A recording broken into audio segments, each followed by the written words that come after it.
Be angry at what they say, not that the fact that they say it, you know? and the race that they are. Yeah. Yeah, I agree with that. Yeah, so Kanye West also claimed classicism as a major issue as opposed to racism. So he said, "I wanted to take the step to say we got this thing called classism. It's racism's cousin." He said in a 2013 interview with Zane Lowe around the 6 minute mark. This is what we do to hold people back. This is what we do, and we got this thing that's also been working for a long time. It's called self-hate. It works on itself. It's like real estate of racism. I don't really know what he's saying. He later continued and says, when someone comes up and says, I am God, everyone says, who do you think he is? I just told you what I thought I was, a God. Would it have been better if I had a song called I'm a Gangster, or if I had a song that said I'm a pimp? All those colors fit better on a person like me, right? Like, when people... I kind of get what he's saying there, but like, when people get mad at him because he says I'm a god, it just think it's egotistical, not because he's black. Yeah. I don't know what he's saying either. Yeah, so though since Ye's tweet, he's received a report from other conservatives like Roseanne Barr, who said bingo, Jack Posobiec, who's like some White House nerd. It was like, we're breaking the conditioning, which is really, really strange. And then Charlie Kirk, who's Candace Owens' boss at Turning Point USA, said, this is why I call Candace O the chosen one.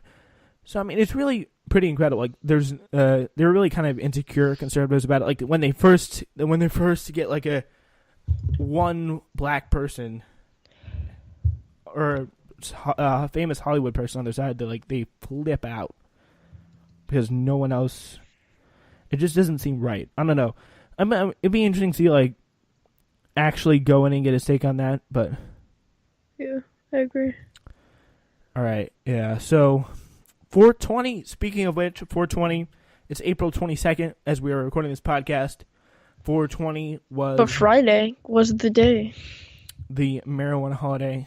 By the way, full disclosure, none of us did any weed smoking. Of the weeds. Any of the weeds. Because none of the weeds have been done. Because we happen to be underage for that, and it's illegal, because that would not be great. But, yeah, it's 420, and why? What is 420? Why is it on April 21st? We'll give you some answers here. 420 is cherished by pot smokers around the world as a reason to toke up with friends in massive crowds each year. Major rallies across the country, particularly in places like Colorado and California, where marijuana is now legal. But as support for marijuana legalization grows, the festivities are becoming more mainstream. As a result, marijuana businesses are looking to leverage the holiday to find more ways to sell and market their products. This puts 420's current iteration in sharp contrast with the holiday, once embraced by a counterculture movement that was largely made up of hippies and others who decried greed, corporate influences, and the mainstream. It tells us also a lot about how cannabis is changing in America. So there are two explanations for why April 20th. A former editor for the marijuana-focused news outlets, The High Times, told the New York Times that the holiday came out as a ritual started by a group of high school students in 1970. As Hager explained, a group of California teenagers ritualistically smoked marijuana every day at 4:20 p.m. The ritual spread, and soon 420 became code for smoking marijuana. Eventually, 420 was converted into 420 April 20th for calendar purposes, and the day of celebration was born.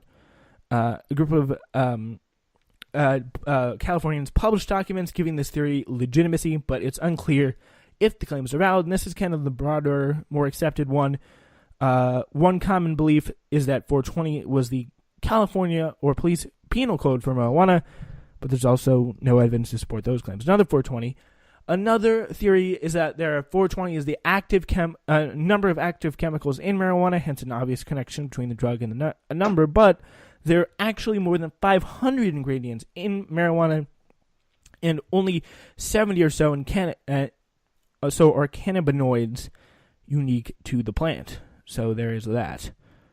So there's just a whole bunch of stuff going on there with that. But anyway, the bigger question is, what is going on for the future of weed legalization? So, what are your thoughts about that? I think weed should be legal. I think all drugs should be legal, basically. So All drugs? obviously weed should. Just like for regulation? I think Like they should all like, be taxed really heavily and stuff. I thought you didn't like taxes. No, there's nothing wrong with taxes. Just they shouldn't be too much. I just think they should be taxed like all other drugs. Like sin taxes, kind of? What? Like drugs or like alcohol and shit. Yeah, it's like Or a sin like- tax. Like, you tax someone like really high for alcohol. Yeah, like what versus- they do with cigarettes and shit. Yeah. Just like that, but for weed and like other stuff. But the thing that's different about marijuana is actually it could be used pretty effectively for medical purposes, Yeah, that's true. which is also very helpful. So, I mean, yeah, 420, it stands for, what it stands for is varies from person to person. Some people just want to get high and have fun, and others see the day as a moment to push for legalization or celebrate legalization now that more states are adopting it, and it has a popular opinion behind it. I mean, there are people... Everyone likes the marijuana, for the most part. There are people in our school who have suspiciously knowledgeable opinions on the subject of marijuana legalization, but I mean, I personally think it's going to be, it's very possible because there's a bunch of Democratic politicians that came out in support of it, and even legal, and even Republican politicians for one reason, and it's another green thing that not necessarily isn't marijuana. To me, like, the funniest thing was John Boehner coming out and being like, my positions have evolved, and now I'm going to join the board of a weed company and make much money, which I found to be pretty funny. Facts. Yeah, so there is that. Just like all these pictures coming out with like hazes of smoke over Blaze it, bro. Blaze it, yeah. So yeah. And even the pot industry has been getting involved in some of these cannabis events, which is pretty cool. So Good for them. yeah, they're making some They money. make fat stacks. Yeah, they probably need California, Colorado going to get some real fat stacks out of that. All right. So anyway, yeah. Speaking, I do want to go back here to Kanye West. He has an album coming out on the way, and do you know if the name's been released yet? For Post Malone? Oh no, for Kanye. Oh, I don't know. I don't know what the name is. It's coming out June 1st. He just tweeted it out just randomly. He's just like, me and Kid Cudi, so-and-so date. I think it's like end of May. And then Oh, what? me and Kanye. Kanye always makes amazing music. Yeah, I mean, the last one was, did that even count as album? That was like, I don't know. Anyway, so, yeah, but the thing is, there is kind of a little bit of competition this time for Kanye between Drake, because Drake has Scorpion coming out in June. Who do you got? Who do you think have the more successful album? Kanye. Why? I don't know. I just do. He makes better music. Gotta have a more nuanced opinion than that. Okay, fine. I guess you're right. Yeah. Maybe I think sale-wise, like probably Drake because he's just like so mainstream. But quality-wise, I think Kanye's gonna put out a solid album. Like what? I mean, quality-wise, they're both. I kind think of it's gonna similar. get a better scores from the reviewers, but I think Drake's gonna make more money. Yeah, Drake always makes more money in the end. Facts. Like he can get by with like lyrics that are pretty poor. Yeah, like he just makes fucking like legitimate garbage lyrics. Let's look at. I bet someone's made a compilation.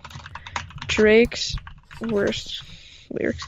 Well, Kanye has his fair share of bad lyrics too, but Drake is a continuous offender. Yeah, I mean, I know way too many people here right now that I didn't know last year. Who the fuck are y'all? That's like a very iconic, very bad lyric. yeah, that's Very strange. You know Throw what? the pussy at me, guaranteed you won't see a strike. I'm gonna hit it hard. You're gonna think you jerk. Your wife. What? All right. So what I'm gonna do is, apparently, like Drake has copied a lot of other artists' lyrics. So there's that.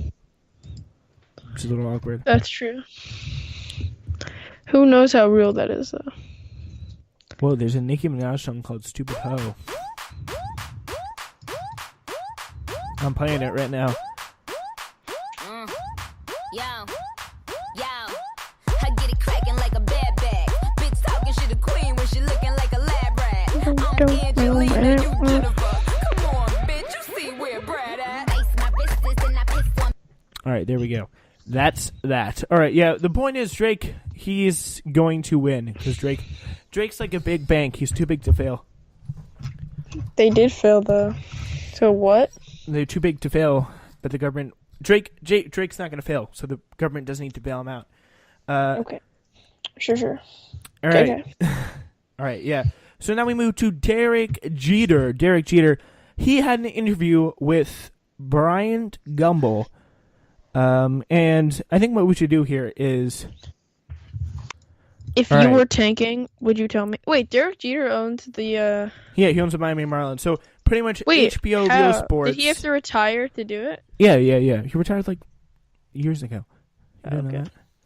Yeah, I Okay, did. so... But I don't really care that much. Yeah. All right, so Derek Jeter did an interview with Bryant Gumbel set to air on Real Sports on Tuesday.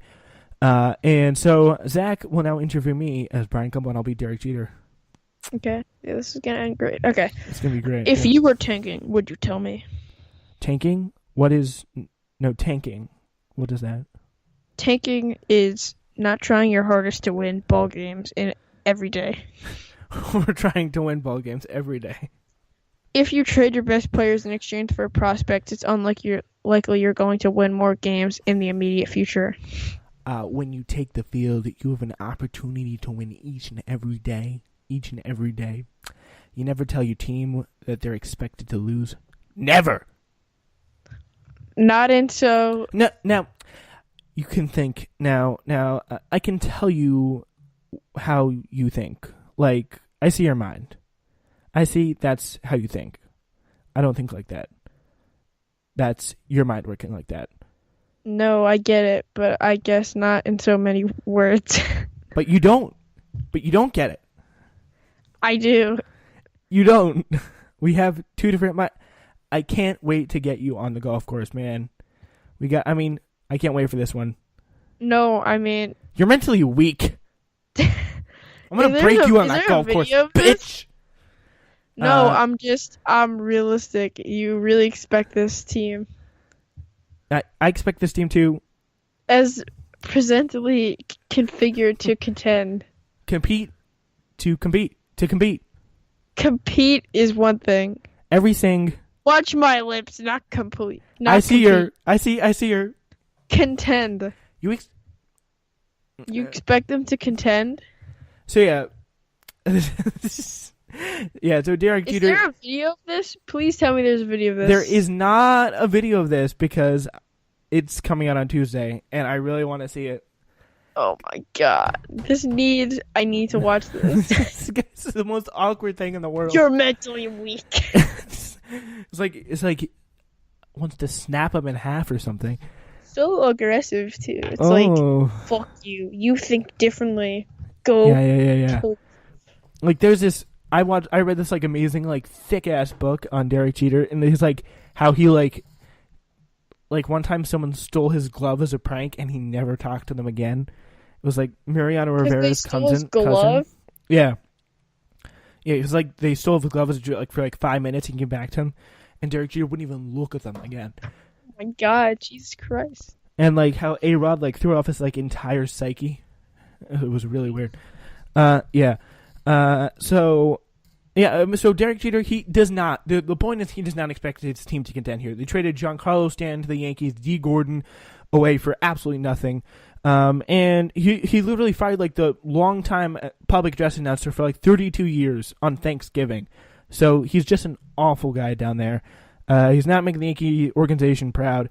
So Marlins fans and baseball fans, respectable and fans of respectable labor practices would include that the Marlins organization